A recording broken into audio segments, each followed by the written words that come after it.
औज़ुबिल्लाहिमिनश्शैतानिर्रजीम बिस्मिल्लाहिर्रहमानिर्रहीम। Welcome to my YouTube channel. आज first of all हम डिस्कस करेंगे फिबोनाची नंबर्स को कि हमारे पास फिबोनाची नंबर्स क्या होते हैं, फिबोनाची सीक्वेंस में इसको हम कैसे डिफ़ाइन करते हैं, यानी फिबोनाची नंबर्स क्या होते हैं और इसको सीक्वेंस में हम किस तरह डिफ़ाइन करते हैं। The Fibonacci sequence is defined using the recurrence relation.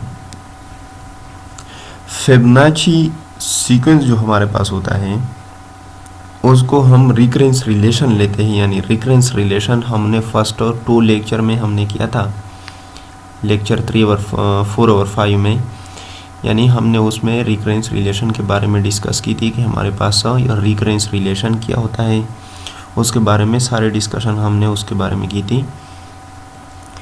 तो फर्स्ट हम उसको रिकरेंस रिलेशन में, यानी हम एक रिकरेंस रिलेशन लेता है एक sequence F N is equal to where F is your Fibonacci sequence. Fibonacci sequence F N is equal to F N minus 1 plus F N minus 2 with F nought is equal to 0 and F one is equal to 1। यानी हमारे पास अगर F N हमारे पास एक Fibonacci sequence हो with initial condition F nought is 0 हो और एफ वन 1 के इक्वल हो। अब हमको दिया गया है कि हमारे पास एफ नॉट 0 के इक्वल है और एफ वन 1 के इक्वल है, तो हमने क्या फाइंड करना है, F2 को, यानी एसी के थ्रू F2 को फाइंड करना है। F2 हमारे पास F1 और F not plus F not के इक्वल है, तो हमारे पास F1 यानी 1 के इक्वल है और एफ नॉट जो है ये हमारे पास 0 के इक्वल है। हमने इसको पुट करना है तो हमारे पास 1 के इक्वल आ गया। उसके बाद F3 को F3 F2 प्लस F1 के, तो ये हमारे पास 1 प्लस 1 के इक्वल आ गया, यानी 1 plus 1 is equal to 2। F4 F2 हमारे पास F3 प्लस F2 के इक्वल है और F3 प्लस F2 हमारे पास 2 प्लस 1 इज इक्वल टू 3 के इक्वल है। तो हमारे पास यानी फिबोनाची सीक्वेंस जो है ये हमारे पास इक्वल हो जाएगा 0 1 1 1, यानी 0 1 1 2 3 5 8 अप टू सो ऑन, यानी इसी तरह हमारे पास एक सीक्वेंस बनेगा। तो उस सीक्वेंस को हम किया गए थे कि हमारे पास अगर इसी तरह सीक्वेंस हमारे पास एक फिबोनाची यानी इक्वेशन यानी रिलेशन दिया जाए और उस पे हम यानी इनिशियल कंडीशन सेटिस्फाइड कर दे, तो उसके बाद अगर हम उस सीक्वेंस को जारी रखें तो हमारे पास यानी फिबोनाची कंडीशन जो है, यानी हमारे पास जो रिलेशन है वो हमारे पास इसी तरह का सीक्वेंस देगा। Solving recurrence relation. Recurrence relation first हमने डिस्कस की थी कि हमारे पास रिकरेंस रिलेशन क्या होता है। रिलेशन जो हमारे पास होता है वो हमारे पास एक स्पेसिफिक कंडीशन देते हैं, यानी स्पेसिफिक कंडीशन उसमें क्या होते हैं, एक इनिशियल कंडीशन होता है और दूसरा जो हमको रिकरेंस कंडीशन दिया जाता है, यानी रिकरेंस कंडीशन दिया जाता है कि हमारे पास फॉर एग्जांपल F4 फाइंड करना है या F3 फाइंड करना है या F5 फाइंड करना है, जो भी फाइंड करना हो, और हमारे पास एक इनिशियल कंडीशन हमको दिए होते हैं कि हमारे पास यानी या आम यानी रिकरेंस रिलेशन में हो या फिबोनाची में हो, जो जिसमें भी हो, लेकिन आपको इनिशियल कंडीशन दिए होते हैं, उससे आपने रिकरेंस कंडीशन यानी फाइंड करने हैं। लीनियर रिकरेंस किसको कहते हैं? Each term of a sequence is a linear function of earlier term in the sequence earlier.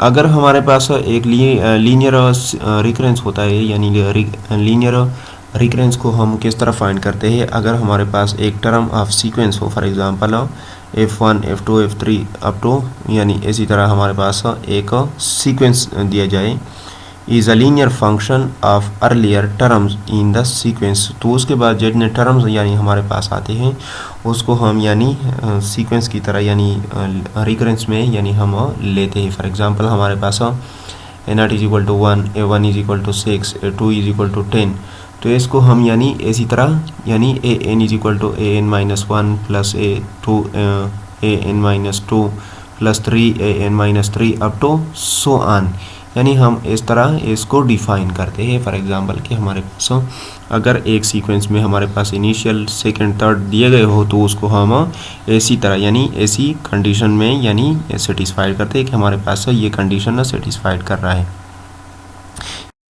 हमारे पास ये एक सीक्वेंस है A N is equal to A N minus one plus 2 A N minus 2 plus 3 A N minus 3 plus up to so on, यानी हमारे पास ये एक recurrence linear equation यानी हमारे पास ये एक सेटिस्फाइड कर रहा है यानी इक्वेशन को। अब इस लीनियर रिकरेंस रिलेशन को हम किस तरह यानी फाइंड करेंगे कि हमारे पास ये किस तरह फाइंड होगा।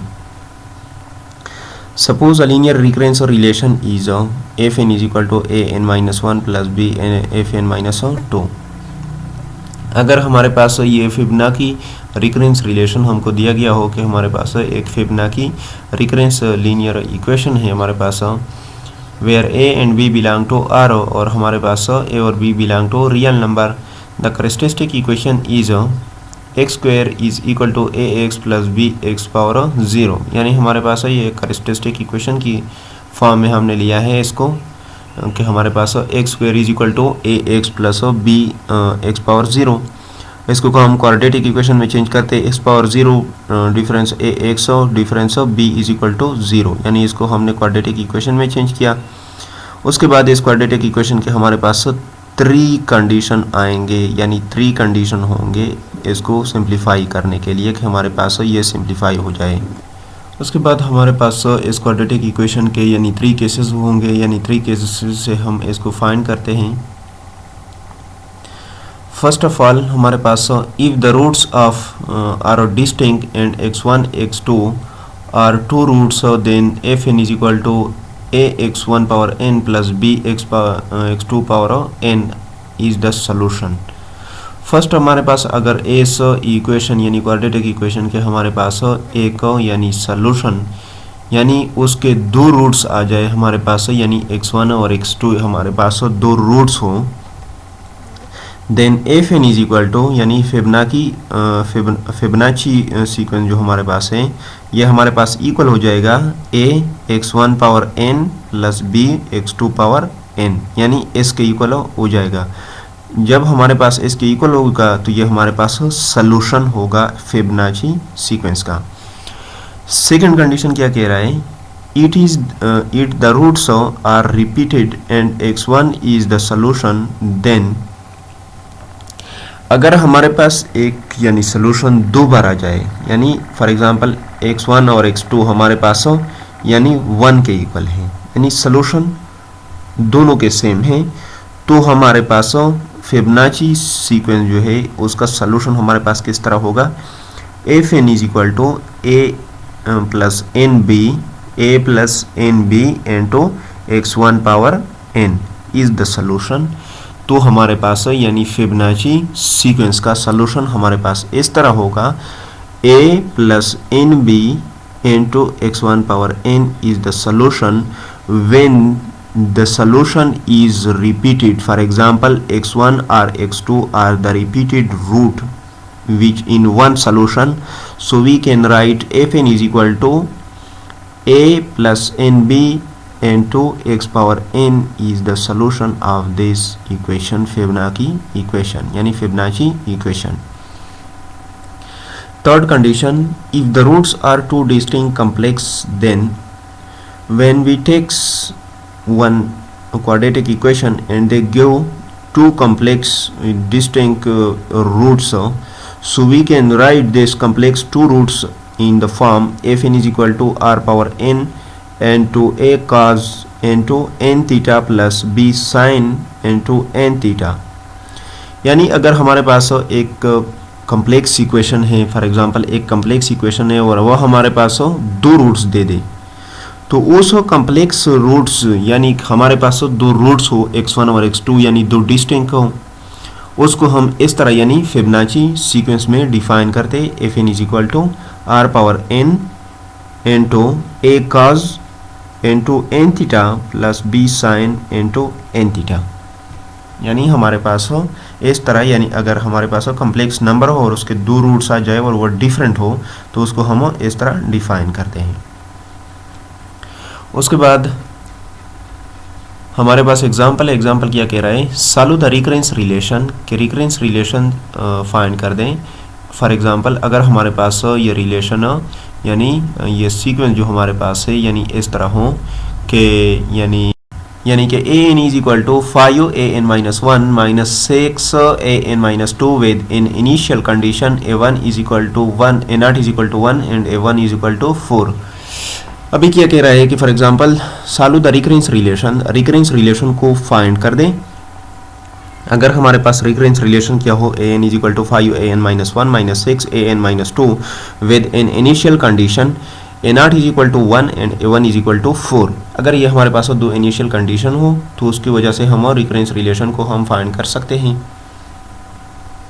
फर्स्ट सॉल्यूशन की तरफ जाते हैं। सॉल्यूशन गिवन डेट में हमारे पास ये गिवन इक्वेशन है हमारे पास a N is equal to 5 A N minus 1 minus 6 A N minus 2, यानी हमारे पास ये सीक्वेंस यानी हमारे पास यानी डिफाइन है। उसके बाद द कैरेक्टरिस्टिक इक्वेशन हमारे पास कैसा होगा, X square is equal to 5x minus 6x power 0, जो हम यानी उसको कैरेक्टरिस्टिक इक्वेशन में ले रहे थे कि हमारे पास ये कैरेक्टरिस्टिक इक्वेशन होगा, यानी हमारे पास ये कैरेक्टरिस्टिक इक्वेशन यानी हम इस तरह लेते थे कि हमारे पास x square is equal to A x plus B x power 0, यानी हम इस तरह लेते थे। तो इस तरह इस इक्वेशन को हम फर्स्ट कैरेक्टरिस्टिक इक्वेशन में लेते हैं, X square is equal to 5x minus 5x 6x power 0।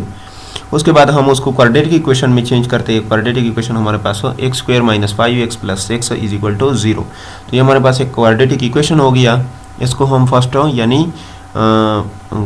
यानी फैक्टराइज करते हैं। फैक्टराइज करने के बाद उसके वैल्यूज फाइंड करते हैं, यानी रूट्स फाइंड करते हैं।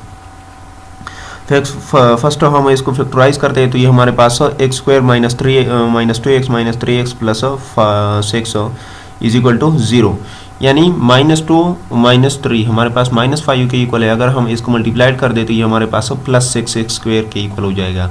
तो हमारे पास यानी इसको अलहदा करना है और इस रूट्स को अलहदा करना है। तो ये हमारे पास x को कॉमन करते हैं इस दोनों से, तो ये हमारे पास यानी x बाकी रहेगा और यहाँ पर हमारे पास -2 रहेगा।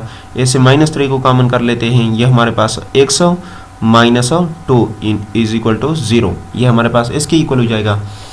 इस दोनों से हम यानी x माइनस 2 से हम एक जोड़ा इकट्ठा करता है और x माइनस 3 हमारे पास दूसरा जोड़ा बन जाता है। तो ये हमारे पास x minus 2 into x minus 3 is equal to 0 यानी बन जाता है। इसको सिंप्लीफाई करते हैं। फर्स्ट x माइनस 2 को इक्वल टू 0 पुट करना है, दूसरा हम x माइनस 3 को इक्वल टू 0 पुट करना है। तो ये हमारे पास x minus 2 is equal to 0, x को दूसरे साइड पे -2 को दूसरे साइड पे लाते हैं तो ये हमारे पास +2 के इक्वल हो जाता है। इस तरह x माइनस 3 को इक्वल टू 0 पुट करना है तो ये हमारे पास यानी 3 को इस साइड पे लाना है तो ये हमारे पास x इज इक्वल टू 3 हो जाता है। So the roots are different and distinct. We use case a n is equal to ax 1 power n plus bx 2 power n, यानी हम जब हम फाइंड करते हैं कि हमारे पास फर्स्ट केस हमारे पास किया था कि हमारे पास x1 और x2 दो रूट्स होंगे और ये हमारे पास दोनों डिफरेंट होंगे।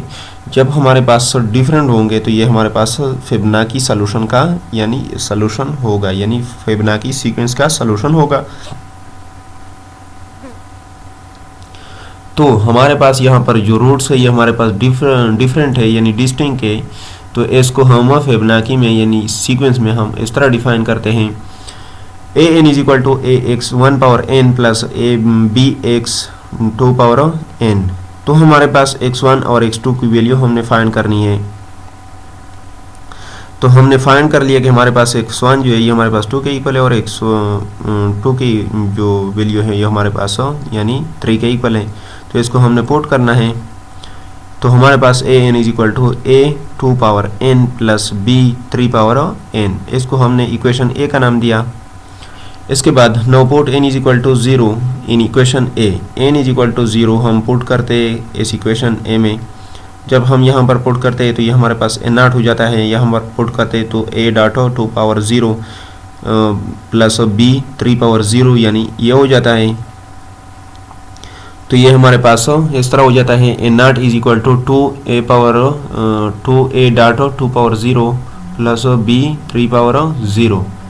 तो 2 पावर 0 और 3 पावर 0 ये हमारे पास 1 के इक्वल है और ये हमारे पास इक्वल हो जाता है a not is equal to a plus b। तो हमारे पास a not is equal to 1 है तो ये हमारे पास a plus b is equal to 1। A plus b हमारे पास 1 के इक्वल हो गया, तो इसको हम इक्वेशन बी का नाम देते हैं। Put n is equal to 1 in equation A, n को पुट करते हैं दोबारा, फर्स्ट हमने n इक्वल टू 0 पुट किया था, अब हम n इज इक्वल टू 1 को पुट करते हैं इक्वेशन ए में। तो ये हमारे पास a1 is equal to a2 power 1 plus b3 power 1। तो ये हमारे पास a1 is equal to 2a plus 3b ये हमारे पास हो जाएगा। इसको हम इक्वेशन यानी 1 हमारे पास 4 के इक्वल है, और हमारे पास इक्वेशन क्या हो जाता है, यानी 2a plus 3b is equal to 4। इसको हम इक्वेशन सी का नाम देते हैं, यानी 2a plus 3b is equal to 4। ये हमारे पास इक्वेशन सी हो जाता है। उसके बाद इक्वेशन बी को इक्वेशन सी से हम सब्ट्रैक्ट करते हैं, तो ये हमारे पास 2a plus 3b is equal to 4 and multiplied 2b, यानी इक्वेशन बी को हम 2 से मल्टीप्लाइड करते हैं, तो ये हमारे तो सॉरी 3 से मल्टीप्लाइड करते हैं, तो हमारे पास 3a plus 3b is equal to 3 यानी हो जाएगा। तो ये हमारे पास 3a प्लस 3b प्लस 3 यानी हमारे पास ये हो जाएगा। इसको हम सब्ट्रैक्ट करते हैं, तो ये हमारे पास plus minus 3a plus minus 3b plus minus 3 यानी हमारे पास फर्स्ट हमारे पास यानी ये नेगेटिव हो जाएगा, और ये हमारे पास नेगेटिव हो जाएगा, और ये नेगेटिव हो जाएगा। ये दोनों हमारे पास कैंसिल हो जाएंगे, और ये हमारे पास माइनस a के इक्वल हो जाएगा, और ये plus 4 minus 3 is equal to 1। तो minus a is equal to 1 or we write a is equal to minus 1. Now put a is equal to 1 in equation b. Equation b में हम यानी a is equal to minus 1 put करते हैं, तो ये हमारे पास 2a plus 3b is equal to 4 ये हमारे पास इक्वेशन b था। इसमें हम यानी a की वैल्यू पुट करते हैं, तो ये हमारे पास 2 into minus 1 plus 3b is equal to 4 यानी हमारे पास इसी तरह हो जाएगा। तो ये हमारे पास -2 plus 3b is equal to 4। तो ये हमारे पास यानी -2 को इस साइड पे लाते हैं, तो ये हमारे पास 3b इज इक्वल टू 6, और दोनों साइड को हम 3 पर डिवाइड करते हैं, तो ये हमारे पास b is equal to 2। Now put the value of a and b in equation a। अब हमारे पास जो इक्वेशन a था उसमें हमने a और b की वैल्यू पुट करनी है। इक्वेशन a हमारे पास यही था, a n is equal to a 2 power n plus 3 plus b 3 power n, यानी हमने इसमें यानी a और b की वैल्यू पुट करनी है। a की वैल्यू हमारे पास क्या है, यानी -1 है, और b की वैल्यू हमारे पास 2 के इक्वल हो गया, तो इसको हमने यानी पुट करना है। तो ये हमारे पास फाइनल रिजल्ट यानी ये देगा कि हमारे पास a इज इक्वल टू -1 और b इज इक्वल टू 2, यानी हमारे पास -1.2 power n plus 2.3 power n इसके इक्वल हमारे पास हो जाएगा। -1 ये हमारे पास -2 पावर n हो जाएगा प्लस 2.3 पावर n, तो ये हमारे पास a n हो जाएगा, और ये हमारे पास यानी सीक्वेंस जो है यानी ये रिलेशन हमारे पास था रिकरेंस रिलेशन, ये हमारे पास इस इनिशियल कंडीशन को सेटिस्फाइड कर रहे हैं। तो इसका मतलब यही है कि हमारे पास जो इक्वेशन था उसको हम फिबोनाची में यानी डिस्कस करना, अगर हमारे पास हो यानी कि फिबोनाची रिकरेंस रिलेशन में इसको फाइंड कर दे, तो फिबोनाची में हम इसको फाइंड करते कि अगर हमारे पास ओनली रिकरेंस रिलेशन हो तो इसको रिकरेंस रिलेशन में, और रिकरेंस रिलेशन का जो सलूशन है वो हम इस तरह फाइंड करते हैं, यानी कि हमारे पास अभी जो 3 कंडीशन है हमने सेटिस्फाइड कर लिया इस पर, यानी हम इस तरह इसको फाइंड करेंगे। उसके बाद जब हमारे पास जितने भी कंडीशन होंगे उसको सेटिस्फाइड करेंगे। तो आज का जो हमारा क्लास था वो एंड को यानी एंड को पहुंच गया। इंशाल्लाह नेक्स्ट क्लास में मुलाकात होगी। ओके, खुदा हाफिज़।